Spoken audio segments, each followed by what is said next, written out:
নমস্কার।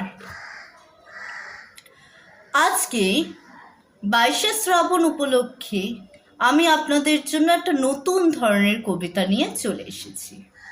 কবিতা এক যে ছিল কবি সুকান্ত ভট্টাচার্য। এক যে ছিল আপন ভোলা কিশোর। স্কুল তার ভালো লাগতো না, সহ্য হতো না পড়াশুনোর ঝামেলা। আমাদের চলতি লেখাপড়া সে শিখল না কোনো কালেই, অথচ সে ছাড়িয়ে গেল সারা দেশের সবটুকু পাণ্ডিত্যকে। কেমন করে সে প্রশ্ন আমাকে করো না।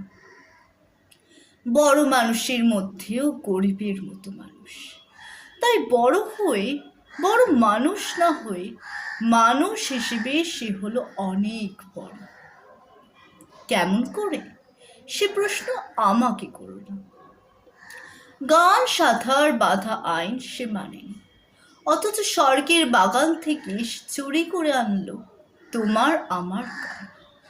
কবি সে, ছবি আঁকার অভ্যাস ছিল না ছোট বয়সে, অথচ শিল্পী হিসেবে সেই পেল শ্রেষ্ঠ শিল্পীদের সম্মান। কেমন করে সে প্রশ্ন আমাকে করো না।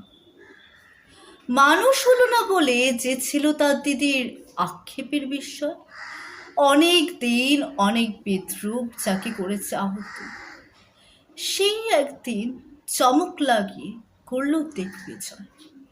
কেউ তাকে বলল বিশ্বকবি, কেউ বা কবিগুরু।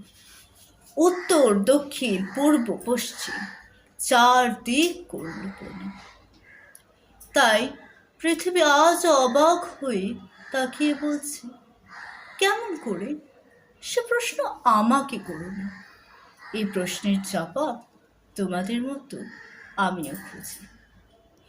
যদি আমার এই কবিতাটা আপনাদের ভালো লেগে থাকে তাহলে প্লিজ আমার ভিডিওটিকে লাইক করবেন, শেয়ার করবেন এবং আমার channel world of music and পোয়েমসটিকে প্লিজ সাবস্ক্রাইব করবেন। Thank you.